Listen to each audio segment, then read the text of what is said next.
चलिए इस वक्त की बड़ी खबर आपको बताते हैं। बड़ी खबर धनबाद से, जहां धनबाद में भीषण सड़क हादसा हुआ। इसमें 4 लोगों की मौत हो गई जबकि 5 लोग घायल हैं। घायलों में 3 की हालत नाजुक बनी हुई है। हादसा जीटी रोड पर राजगंज के पास चाली बंगले में हुआ है। यहां टाटा क्रूज गाड़ी की अनियंत्रित होने के बाद ट्रेलर से टक्कर हुई। घायलों को राजगंज थाने की पुलिस ने SNMCH में भर्ती कराया है। हादसे की शिकार गाड़ी में कुल 9 लोग सवार थे। हादसे के शिकार लोग पाकुड़ और पश्चिम बंगाल के वीरभूम जिले के रहने वाले हैं। तो धनबाद से बड़ी खबर आ रही है। धनबाद में सड़क हादसे में 4 लोगों की मौत हुई है और 5 घायल हैं और जिनमें से 3 की हालत गंभीर है। अनियंत्रित गाड़ी की ट्रेलर से टक्कर हुई थी और इसके बाद ये हादसा हुआ। और बता दें कि वाराणसी से पाकुड़ जाने के दौरान हादसा हुआ। खबर रांची से, जहां भीषण सड़क हादसे में 3 लोगों की मौत हुई जबकि 3 व्यक्ति गंभीर रूप से घायल हैं। हादसा नामकुम थाना क्षेत्र के टाटा रोड में जामचुआ के पास कार और ट्रक में भीषण टक्कर के कारण हुआ। मौके पर मौजूद लोगों के मुताबिक दुर्घटना में 2 लोगों की मौके पर ही मौत हो गई जबकि एक व्यक्ति की मौत अस्पताल में इलाज के दौरान हुई। हादसे में घायल लोगों को इलाज के लिए रिम्स में भर्ती कराया गया। कार में सवार सभी लोग जमशेदपुर के बताए जा रहे हैं। इधर सूचना मिलने के बाद पुलिस जांच में जुटी है। पूर्व मंत्री हरि नारायण राय और उनकी पत्नी की रांची के स्पेशल CBI कोर्ट में पेशी हो रही है। जस्टिस अनिल कुमार मिश्रा की कोर्ट में दोनों को पेश के लिए, जी हां, उनकी पेशी के लिए CBI लेकर पहुंची है और पूर्व मंत्री हरि नारायण राय, उनकी पत्नी सुशीला देवी और संजय राय पर 1,46,00,000 रुपए आय से अधिक संपत्ति का आरोप है। इस मामले में दिसंबर 2016 में CBI के स्पेशल कोर्ट ने 5-5 साल की सजा और 50-50 हजार रुपए का जुर्माना लगाया था, जिसमें पूर्व मंत्री की अपील को हाईकोर्ट ने 4 नवंबर को खारिज कर दिया था, जिसके बाद सरेंडर नहीं करने पर उन्हें गिरफ्तार कर लिया गया। इससे पहले रांची सदर अस्पताल में पूर्व मंत्री हरि नारायण राय और पत्नी सुशीला देवी की कोरोना जांच कराई गई, जहां उनकी रिपोर्ट नेगेटिव आई। रांची सदर अस्पताल में दोनों को CBI की टीम लेकर दुमका से लेकर पहुंची थी, जहां जांच के बाद दोनों का स्वास्थ्य सामान्य पाया गया। टेस्ट तो निगेटिव था और वाइटल्स भी नॉर्मल ही था। पूछे कोई इस तरह का कोई कंप्लेंट तो नहीं, कोई कंप्लेंट कोई परेशानी तो नहीं है। कितने लोग लेके आए थे? हस्बैंड वाइफ दोनों। बड़ी खबर दुमका से। दुमका में एक महिला से सामूहिक दुष्कर्म का मामला सामने आया है। महिला का आरोप है कि वो अपने पति के साथ बाजार से लौट रही थी, तभी उसके पति को बंधक बनाकर 17 लोगों ने गैंगरेप की वारदात को अंजाम दिया। पीड़ित महिला की ओर से थाने में मामला दर्ज कराने के बाद पुलिस एक्शन में है। DIG और SP ने खुद थाने पहुंचकर मामले की जांच की। DIG ने कहा कि एक आरोपी पीड़ित के गांव का ही है, जिसे महिला भी पहचानती है, लेकिन अब तक किसी भी आरोपी की गिरफ्तारी नहीं हो सकी है। वहीं पीड़ित का मेडिकल कराया गया और रिपोर्ट आने पर आगे की कार्रवाई की जाएगी।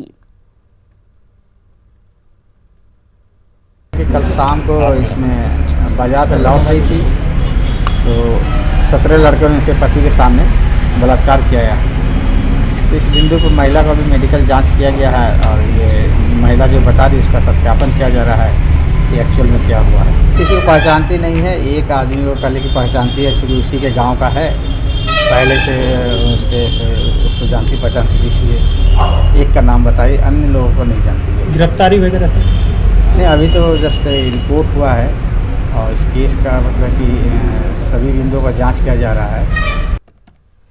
दुमका में आदिवासी महिला से गैंगरेप मामले में पुलिस को अब तक कोई भी सफलता नहीं मिली है। हालांकि कुछ लोगों को हिरासत में लेकर उनसे पूछताछ की जा रही है। इधर इस मामले की मॉनिटरिंग में खुद DIG जुटे हुए हैं। अधिक जानकारी दे रहे हैं दुमका संवाददाता पंचम कुमार झा।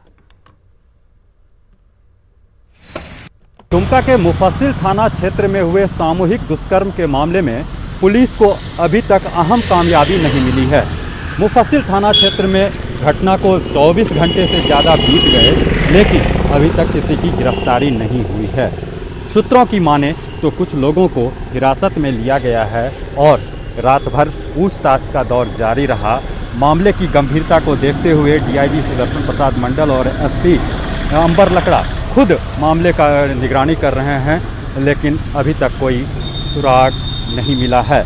अगर हम ये मुफस्सिल थाना क्षेत्र में दुष्कर्म की घटना के इतिहास को देखें तो 6 सितंबर 2017 को भी इसी से मिलता जुलता मामला आया था, जहां एक युवती के साथ 17 लोगों ने सामूहिक दुष्कर्म की घटना को अंजाम दिया था। उस समय भी यह मामला काफ़ी चर्चा में आया था, लेकिन बाद में पुलिस ने सक्रियता दिखाते हुए महज 48 घंटे के अंदर 16 आरोपियों की गिरफ्तारी हुई थी और एक आज भी फरार है। उस मामले का तो पटाक्षेप हो गया, न्यायपालिका के द्वारा भी चल रहा है, लेकिन इस मामले में पुलिस कितनी तेज़ी ला पाती है यह देखने वाली बात होगी। पंचम कुमार झा, न्यूज़ 18 दुमका। झारखंड में लगातार महिलाओं के साथ अत्याचार और दुष्कर्म की घटना के विरोध में बीजेपी महिला मोर्चा ने एक दिवसीय धरना दिया। रांची के मोरहाबादी मैदान में महात्मा गांधी की प्रतिमा के सामने धरना देते हुए महिला मोर्चा ने राज्य सरकार को महिला विरोधी करार दिया। बीजेपी महिला मोर्चा ने खूंटी और दुमका में सामूहिक दुष्कर्म की घटना को दुर्भाग्यपूर्ण बताया। साथ ही आरोपियों की गिरफ्तारी और मामले की फास्ट ट्रैक कोर्ट के जरिए सुनवाई पूरी करने की मांग की।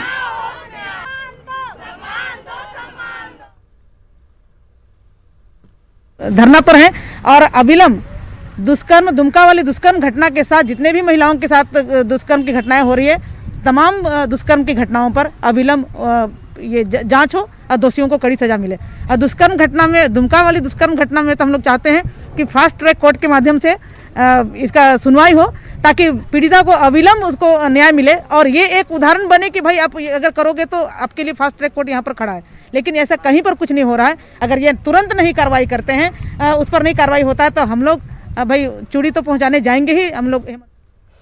दुमका में गैंगरेप की घटना को कांग्रेस प्रवक्ता ने दुर्भाग्यपूर्ण बताया। साथ ही कहा है कि सरकार इस घटना को लेकर गंभीर है और सभी आरोपी जल्द ही सलाखों के पीछे होंगे। उन्होंने ये भी दावा किया कि सभी थानों में महिला हेल्प डेस्क की सुविधा बहाल की जा रही है ताकि महिलाओं को न्याय मिल सके। दुर्भाग्यपूर्ण है और सरकार इस बात को लेकर के काफ़ी गंभीर है। पुलिस प्रशासन को भी सख्त निर्देश दिए जा चुके हैं और हाल के दिनों में लगातार इस प्रकार की वारदातों में कमी करने के लिए महिला डेस्क की भी स्वीकृति सरकार के स्तर पर दी गई है।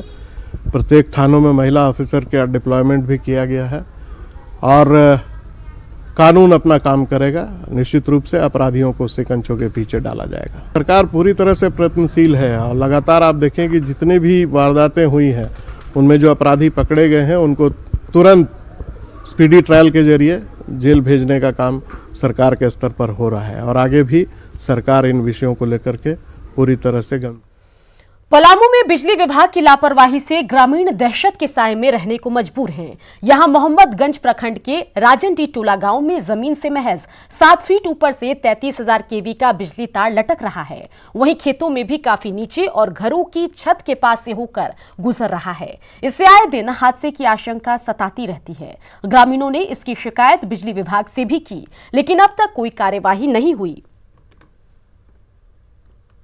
5 फीट के करीब पर लाइन है और इसके लिए हम लोग अपना आलू या रहर है, गेहूं है, चना है, तोरिहन चीज है, हम लोग कर नहीं सकते हैं। 10 गांव का आवागमन यहाँ से लेकर के माहौर तक आदमी आते जाते हैं यहाँ तक, और किसी को कोई बिजली विभाग का कोई इसमें असर नहीं है। चलिए खबरों में बढ़ते हैं आगे। बता दें कि गोड्डा में बच्चों की निजी अस्पताल में आग से अफरा तफरी मची रही। शॉर्ट सर्किट से लगी आग के वक्त अस्पताल में 21 बच्चे भर्ती थे। अस्पताल प्रबंधन और स्थानीय लोगों की मदद से सबसे पहले बच्चों को बाहर निकाला गया और दूसरे निजी अस्पतालों में एम्बुलेंस के सहारे ले जाया गया। फायर ब्रिगेड की टीम के मौके पर पहुंचने से आग पर काबू पाया जा सका। वहीं एक बड़ा हादसा भी होने से बचा, क्योंकि अगर आग अस्पताल में रखे ऑक्सीजन सिलेंडर तक पहुंच जाता तो बड़ा नुकसान हो सकता था। सारे बच्चे रेस्क्यू कर लिए गए हैं। अभी तो पूरी तरह से पता नहीं चला, लग रहा है कि नॉर्मल में कहीं पे शॉर्ट सर्किट हो गया था और कोई भी सारे बच्चे को रेस्क्यू कर लिया गया है। कोई भी बच्चा एक्सपायर नहीं हुआ। जो जिस कंडीशन में था लगभग उसी में, कुछ को बर्न इंजरी हुआ है लेकिन बहुत ज़्यादा नहीं है, 15 to 20% है और सारे को जो है अभी संजीवनी रंगो और सरल में शिफ्ट कर दिया गया है। टोटल 21 बच्चे थे। गोड्डा के एक निजी अस्पताल में आग से सभी बच्चे सुरक्षित बाहर निकाले जाने के बाद सिविल सर्जन अस्पताल का निरीक्षण करने पहुंचे, जहां उन्होंने सभी बच्चों को सुरक्षित बाहर निकाले जाने पर संतोष जताया। साथ ही उन्होंने अस्पताल के सुरक्षा मानकों का रिव्यू करने की भी बात कही। ये चूक तो अब हम लोग देख रहे हैं इसको कि कहाँ चूक हुई है। ना शॉर्ट सर्किट से हुआ है तो कहा नहीं जा सकता। चूक की बात अब पूरी, इससे अब फायर ब्रिगेड वाले भी आए। अच्छी बात ये है कि सभी बच्चे सुरक्षित हैं।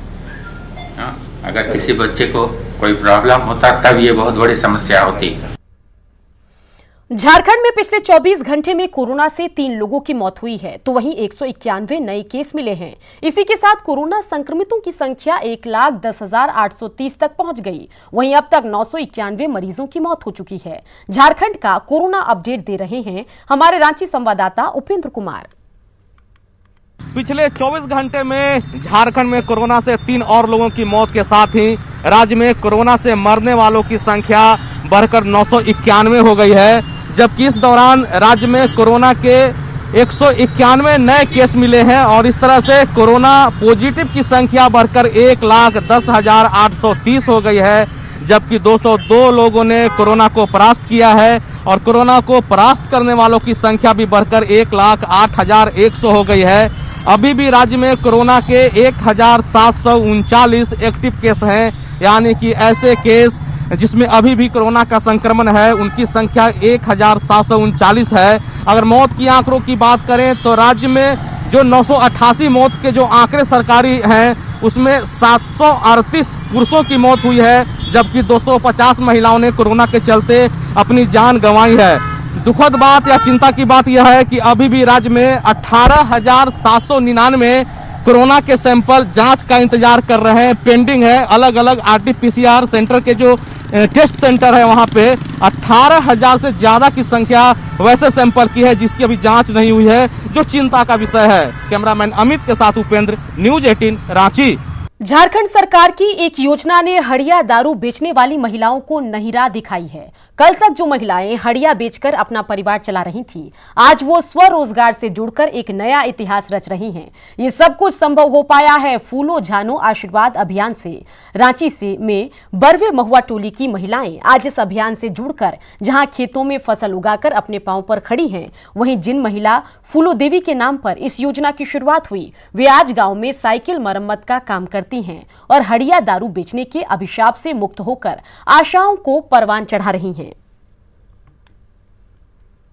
ग्रुप में जुड़ने के बाद मीटिंग जाने लगे तो हमको भी थोड़ा समझ में आने लगा कि जब हमको सरकार इतना लोन दे रहे हैं, इससे हम कुछ लोन से कुछ आगे कर सकते हैं, तो हम ये चीज़ क्यों हड़िया बेचते हैं। तो यही सोच के देखते देखते हमको वो चीज़ करने का मन नहीं करने लगा। मती बटे से नामी ने आला कि हाड़ी दारू छोड़ देबा तो 10,000 तो उनके दूसर बिजनेस करे ले मिल जाता। तो कहती चल तब ठीक हो, काहे लेते परेशान करे जाबे, घर में भी लड़ाई झगड़ा से दूर रहबे, अच्छा से रहबे, ये वाला काम छोड़ देबे तो मिलत है। जब सरकार देबे घर तक तो चल हम उकरे में और कोई चीज़ कर बिजनेस करबे। तो ऐसे कई किले छोटे मोटे करके अति साइकिल उकिल दुकान मन कर हम कर लिए, दोनों पति पत्नी ने दोनों जन। फूलो झानो आशीर्वाद अभियान ने झारखंड की हजारों महिलाओं के जीवन में एक बड़ा बदलाव ला दिया है। कभी ये महिलाएं हड़िया दारू बनाती थी और बेचती थी, आज इस बदलाव ने न सिर्फ रोजगार को दिया है बल्कि गांव समाज में सम्मान भी बढ़ाया है। कैमरा पर्सन संजीव के साथ अविनाश कुमार, न्यूज 18 रांची। लोहरदगा के कुडू प्रखंड में थाने के बाहर जब्त कई बड़ी गाड़ियों को सड़क पर ही रखा जाता है। जी हां, कई बार इन गाड़ियों को सड़क पर ही छोड़ दिया जाता है। इससे सड़क का आधा हिस्सा घिर जाता है, जिससे लोगों को आवागमन में परेशानी होती है। वहीं सड़क पर गाड़ी खड़ी रहने से हादसे की आशंका बनी रहती है। और इसी पर अधिक जानकारी दे रहे हैं संवाददाता अदिति सिन्हा। लोहरदगा जिला के कुडू प्रखंड में 10 और 12 चक्के गाड़ी जब्त किया जाता है, वह सड़क के किनारे ही लगा दिया जाता है, जिससे आवागमन में काफ़ी परेशानी होती है।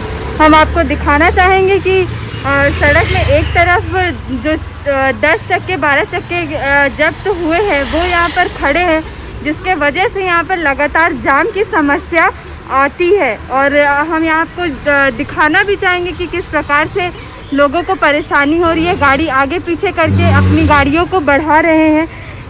यहाँ पर कुडू थाना क्षेत्र है, जिसके वजह से जब्त गाड़ियों को यहाँ पर रखा जाता है।